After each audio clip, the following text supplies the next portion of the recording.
All right, my name is Dion. I own Imperial Diesel Service, Largo, Florida. General engines, all makes, all models, but specializing in the Cummins engines. Here we're going to put together a kit for KTA19, 19M. Yeah, there's M1, 2, and 3. This is an M, so 500 horsepower at 1600. It's powering a tugboat.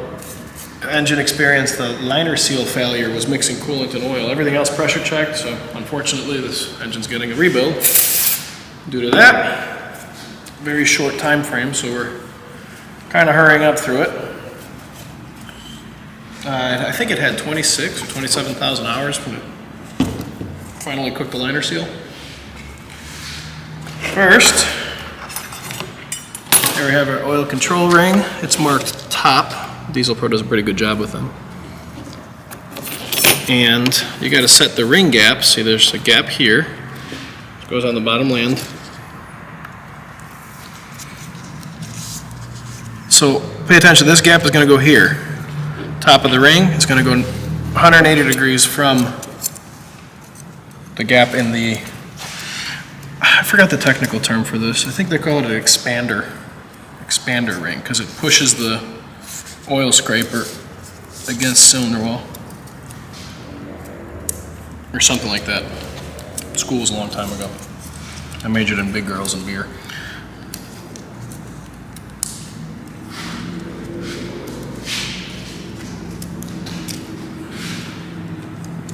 Okay. Next we have our second compression ring. It's going to be this one that has the chamfer in it. What this does, any exhaust or any compression that gets past the top ring goes on the back side of the ring and pushes it out towards the wall. So they do a pretty good job. It's marked top. It's got a Cummins part number and it says second. It's really hard to mess it up.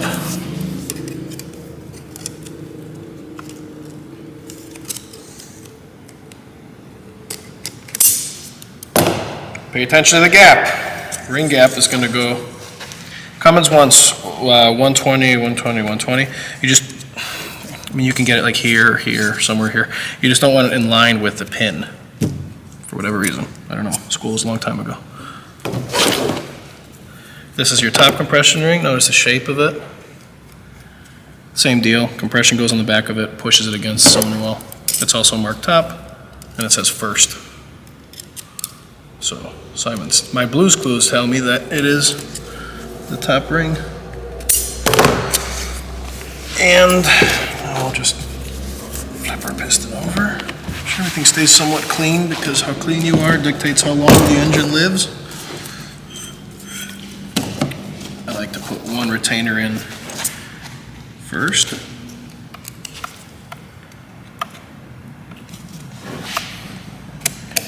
And this part isn't really critical, but we still do it. Just put your gap facing the same direction. So the pin will hit that. Now, lubricate 105, assembly lube. We'll just put a little bit. Now, bring our connecting rod. We'll give it a final, not with that rag, with this rag. A final wipe. These are going to get cleaned before they go in the engine. Right now we're just, like I said, we're kind of, I want to say rushing through, because you can't rush perfection or something like that. But we're going through this. We're going to do a final cleaning in the engine room of the boat when we go ahead and put these together. Now, I marked them, but there's a thing, the manufacturer tag always goes towards the back of the engine. I marked them F2, like this is front number 2. Piston has an arrow facing the front.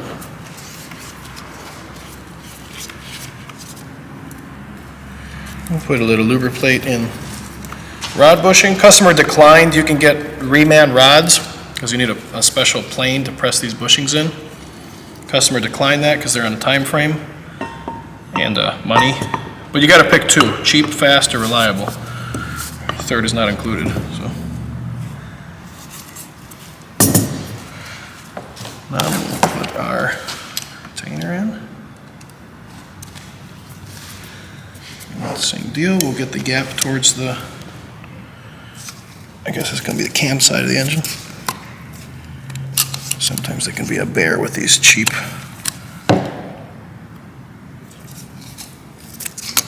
cheap snap ring pliers.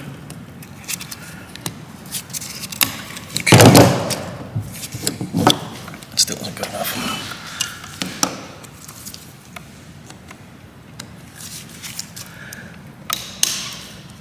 Make sure it's seated. That's good. Now, lube. We already cleaned our liner. Just wipe it, get all the whatever shipping grit out of there.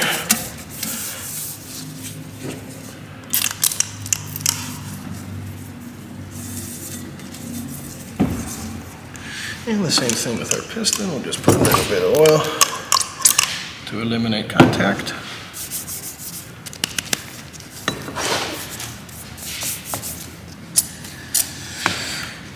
Now, do our final check to clock our rings. We know we have the gap for the oil ring back here.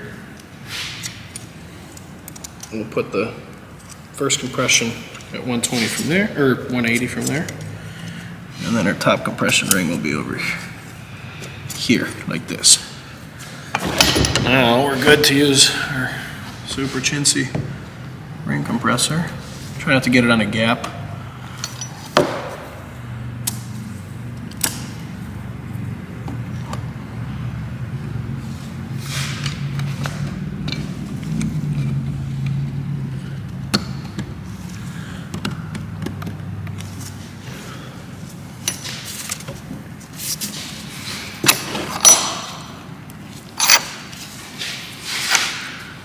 Sometimes it can be a real bear, Colby.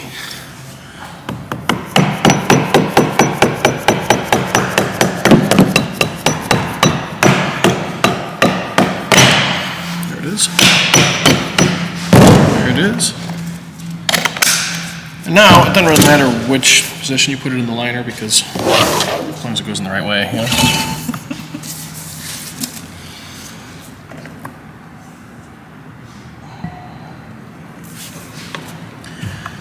We'll poke the piston through a little bit just to locate us. It's located.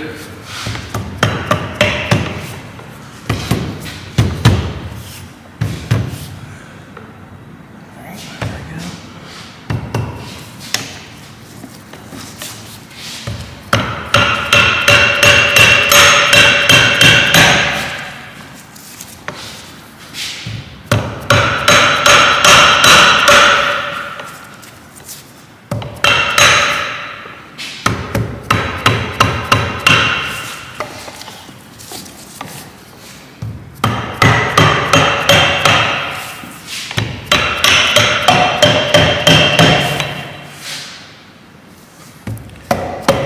It's definitely much easier to use this on the engine, and install your pistons on the engine, but as you'll see, it's kind of a nasty engine room, and this is the lesser of two evils.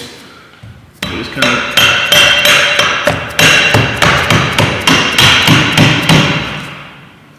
go through it on the bench here.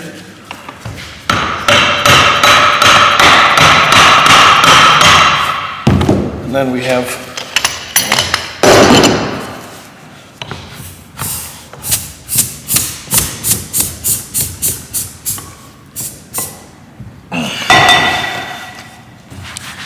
and that liner's good. Now we'll put it in a bag. We'll put liner seals on after. Like right before assembly, I like to soak them in Murphy's oil soap, because they don't expand like the crevice seal. The crevice seal is real popular on the old 855 engines. They would expand if you soak them in engine oil. So Murphy's oil soap, we'll put the shim in, and then put a little bit of sealant right behind the shim. Put your crevice ring, and then two O-rings go here.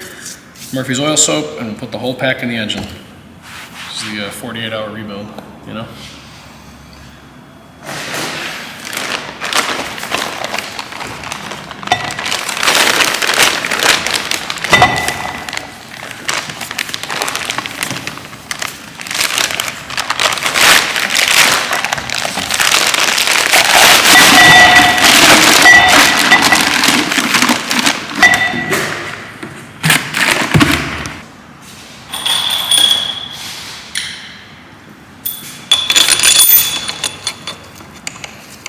It's important to match your numbers up. And there's a code on the other side. Just match them up so we don't there's A on the bottom, so they all face the same direction. This one's good to go.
We're good.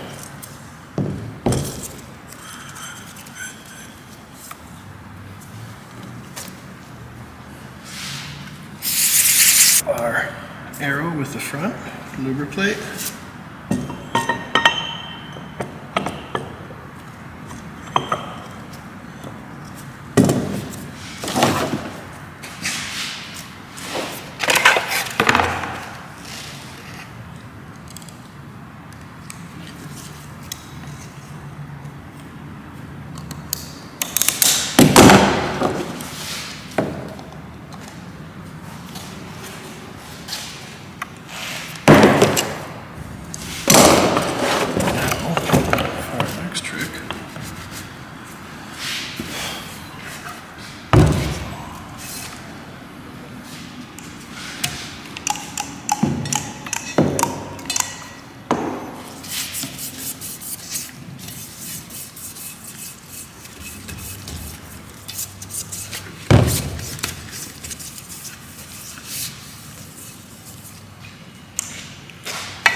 Now, we have to clock our rings.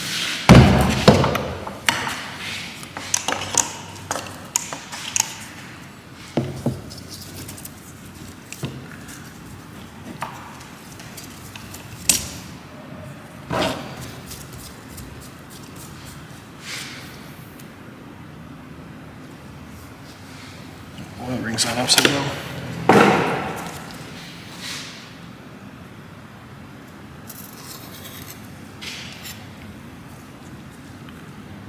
See that? No good.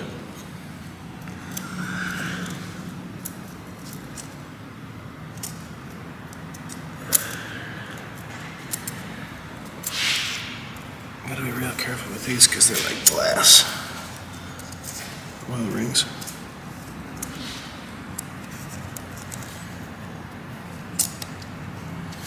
Okay, let me clock them.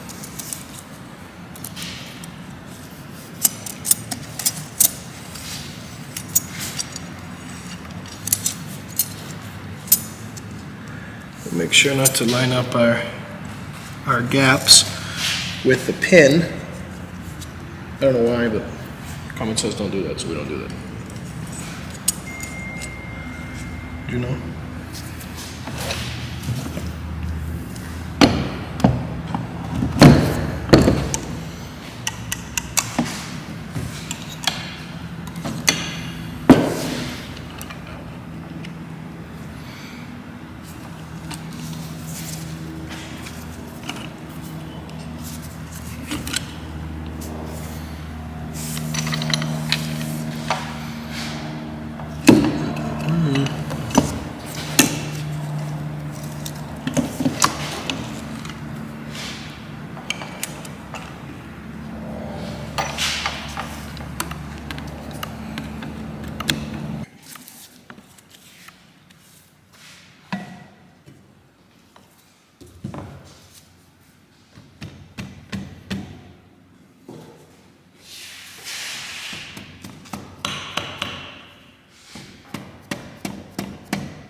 Yeah, I see that. That thing's gonna fight us the whole fucking way, bro.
to Imperial Diesel Service. My name is Dion.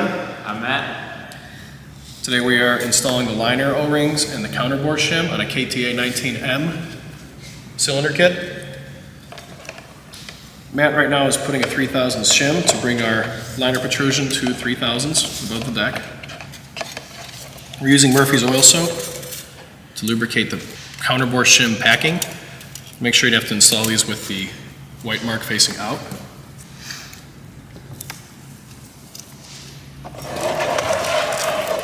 Matt's going to lube the crevice seal now. If you look at the profile of the crevice seal,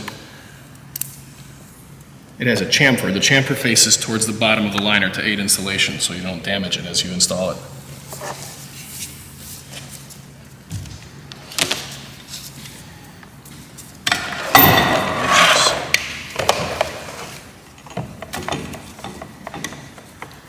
These O-ring colors do mean something.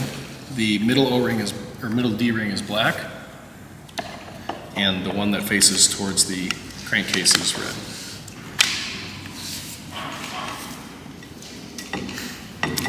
Give me some of that one.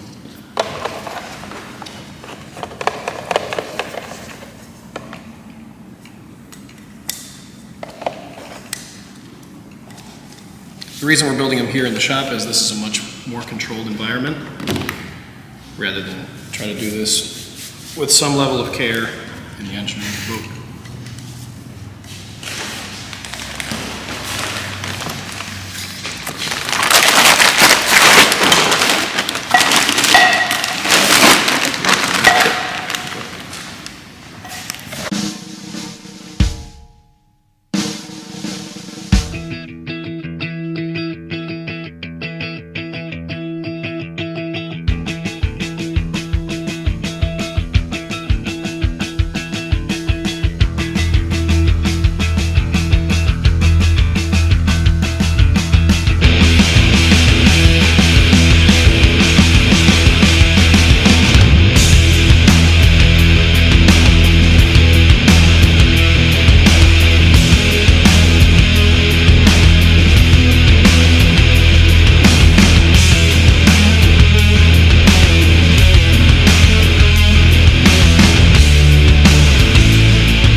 That'll do. That'll do. Inch and a half for this one. We're going to go put it in a lathe and we'll cut it to make sure it's square.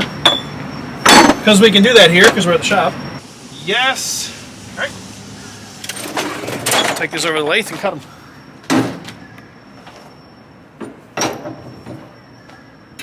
That. Okay, now we go.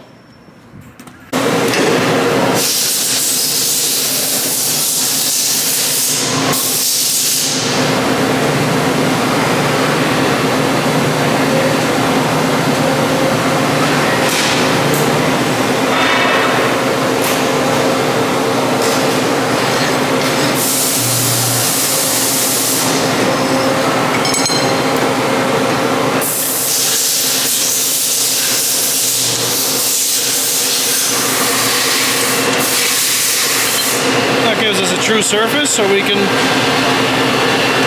install our seal properly.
if these jaws will open that much though. If anything, we gotta flip them. He doesn't really use it. I'm the only one that uses this machine because look around. This is very slow. doesn't do very efficient work, but in our line of work, it's necessity. We need it.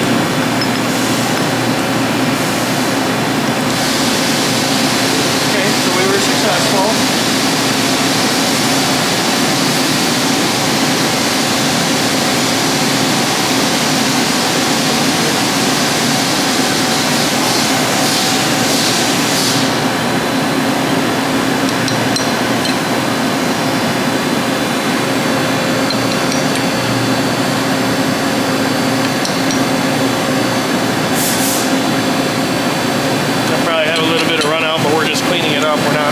We're not cutting anything. If we were cutting, we would put a block here so we can parallel it.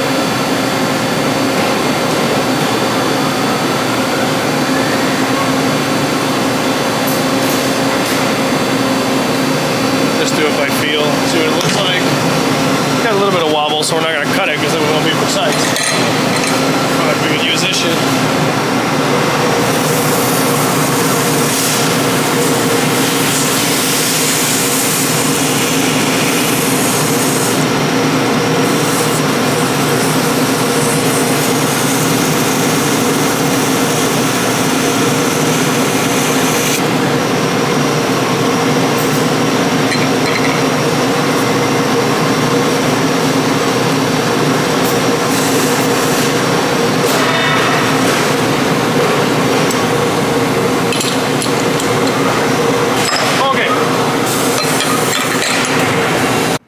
So here we're going to be putting in the accessory drive and alternator drive. This is the accessory drive. Had to make seal drivers because we don't really own them.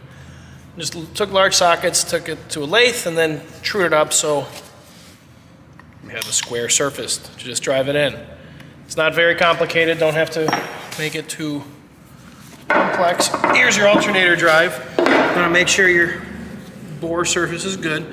These seals, they come coated with this type of, it's like a sealant glue deal. It'll hold the seal in place.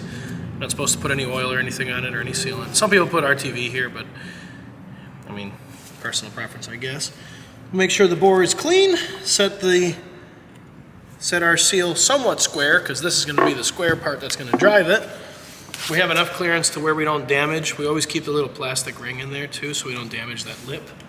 And then we square up our seal driving tool. We give her one smack. It's a little low here and a little high here, so that's good. We'll come over here, do the same thing with the accessory drive. It's easier to do it here than when this thing is in the engine room of a freaking boat.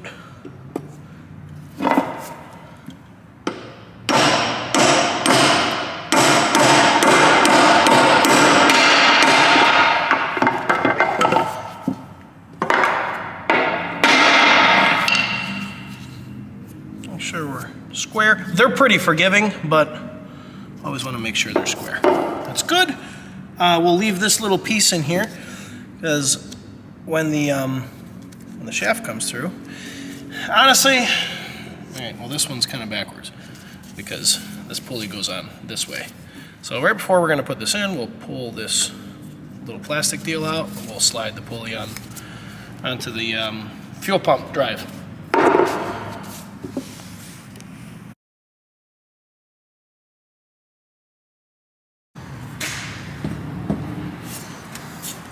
Now we're assembling the coolant rail.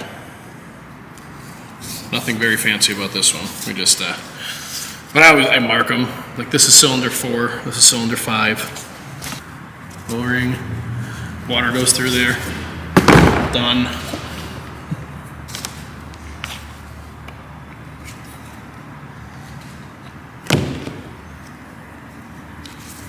So this one goes between 5 and 6. This actually goes down to the top of the top of the oil cooler. Top of the oil cooler. Yeah. So okay. Coolant actually comes.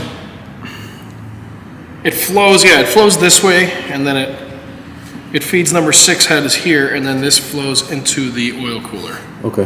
From here. This one is, I believe, 1 and 2. This one, water comes from water pump. Yes, it comes off the water pump and comes into here, and this is what feeds the little hole there? Yeah, what the little hole is, it just kind of limits flow. So the engine has the ability to warm up. Cold engines aren't very efficient. They don't make the right horsepower that the engine's rated for, etc. So yeah, it's just kind of like a weep hole. In the olden days, like the big cam days, they used to have what's called low flow and high flow engines, or low flow, high flow radiators. Oh god. Just different applications. Different applications. And then this one goes into, this is the one that comes off in number 1. It goes into the thermostat housing that's on top of the front cover. Okay. Coolant. This vessel does not have overheating issues because it's keel cooled, and the total cooling system capacity, it's over 200 gallons. The keel cool, and it's got individual keel coolers. A lot of boats, they just tie into like the generators will tie into the main engine's coolers. This particular vessel has 4 coolers because it has 4 engines. Yeah, I mean they don't have working hour meters, but I guarantee that's over 25,000 hours. Wow. The mains have 30,000. I think the generators were overhauled when the vessel went to shipyard 2 years ago. That's good. We'll head over to the vessel and begin assembly.